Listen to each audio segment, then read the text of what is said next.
Bulletin की शुरुआत करते हैं राज्यसभा चुनाव की सबसे बड़ी खबर से।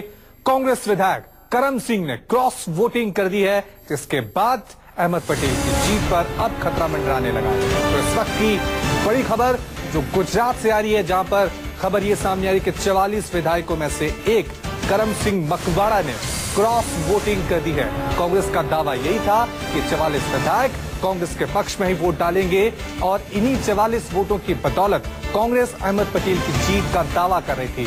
लेकिन अब जो सूत्रों के हवाले से खबर सामने आ रही है कि एक क्रॉस वोट इन 44 विधायकों में से हो गया है, तो क्रॉस वोटिंग वहां पर हो गई है। यानी कि अब ये कह सकते हैं कि अहमद पटेल की जीत पर अब खतरे के बादल जो है मंडराने लग गए हैं। चलिए इस खबर पर और ज्यादा जानकारी के लिए सीधा रुक करते हैं हमारे एसोसिएट एडिटर संजीव त्रिवेदी का। संजीव, कांग्रेस यहां दावा कर रही थी कि 44 के 44 विधायक हमारे साथ हैं और यही उनकी जीत का मंत्र भी बन रहा था। लेकिन अब जो ये बड़ी खबर सामने आई है, एक विधायक ने वहां पे क्रॉस वोटिंग कर दी है, तो कहीं ना कहीं अहमद पटेल की जीत पर अब खतरा वहां मंडराने लगा है। दरअसल मुझे खबर आपको कुछ इससे अलग देनी है, और वो खबर ये है कि कांग्रेस के उम्मीदवार बहुत सेफली अपने गंतव्य तक पहुंच रहे हैं, ऐसी सूचना है। देखिए, अभी तक जो खबरें आ रही थी क्रॉस वोटिंग की, उसमें बहुत ज्यादा दम नहीं है, क्योंकि अभी जो सामने खबर आई है उसके अनुसार 43 वोट तो कांग्रेस को ऑलरेडी पड़ चुके हैं। इसके अलावा बताना हम ये चाहेंगे कि एक व्यक्ति, एक एमएलए अभी वो अंदर जा चुके हैं वोट देने के लिए, और वो मकवाना नहीं है। यानी कि 44 वोट जो आए थे वो 44 वोट उनको पढ़ने जा रहे हैं। और इसके अलावा खबर यह है कि जेडीयू का एक वोट और एनसीपी का एक वोट, यानी ये कुल 46 वोट अहमद पटेल कांग्रेस उम्मीदवार के नाम पड़ चुका है। और इस तरह से हम उस तरीके से इस बात को कह सकते हैं कि कांग्रेस के उम्मीदवार अपनी जीत की तरफ बढ़ चुके हैं। हमारे साथ इस वक्त कांग्रेस के एमएलए हैं। सर, ये बताइए, जो मैं बातें कह रहा हूँ, क्या आपके पास 43 वोट पड़ जाने की पूरी सूचना है? हमारे पास 47 वोट पड़ जाने की पूरी सूचना है।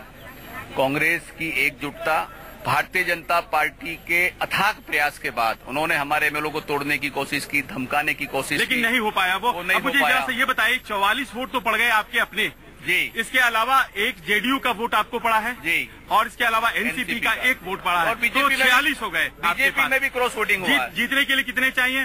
45 चाहिए। यानी कि इनके हिसाब से 47 है, जीतने के लिए 45 वोट चाहिए।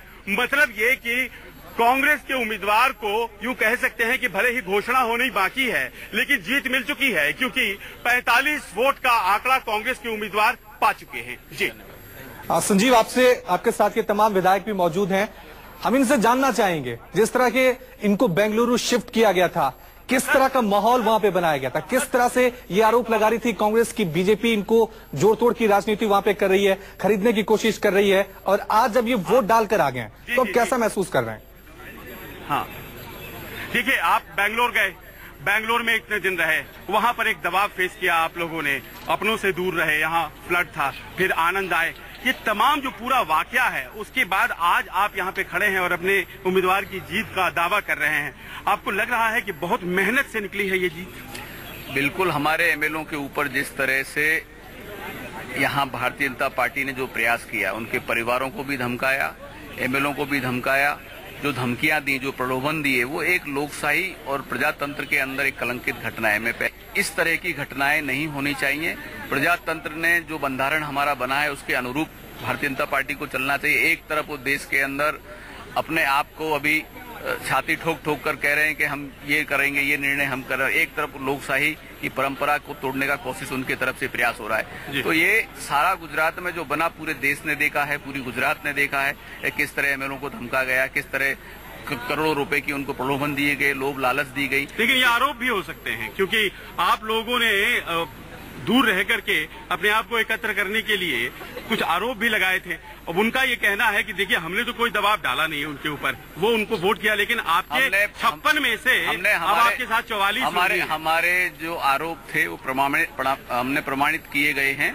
हमारी जब गुजरात प्रदेश कांग्रेस समिति में पत्रकार परिषद भरी गई, उस टाइम पर हमारे एमएलए ने प्रमाणित किया गया कि किस तरह से उनको धमकाया गया, क्या धमकियां दी गई और क्या घटनाएं घटी, और उसके बाद ही यहाँ से हम एमएलए को बाहर ले गए। चलिए, बहुत बहुत धन्यवाद। ये यात्रा इनकी यहाँ पर पूरी होती है और कहना इनका कि हमें बहुत दबाया गया, धमकाया गया, लेकिन जो अभी सूचना फिलहाल इस वक्त है, अब से कुछ देर पहले अर्जुन मोढवाडिया जो कि कांग्रेस के वरिष्ठ नेता हैं, एमएलए हैं, उन्होंने आकर के इस बात की सूचना दी कि 43 के 43 वोट पड़ चुके हैं और अब 44वां व्यक्ति जो एमएलए है वो अंदर वोट देने जा चुका है। और इसके अलावा संजीव, आप हमारे साथ बने रहिए। तो कांग्रेस साफ तौर से दावा ये कर रही है कि किसी तरह की कोई क्रॉस वोटिंग नहीं हुई है। इस वक्त की बड़ी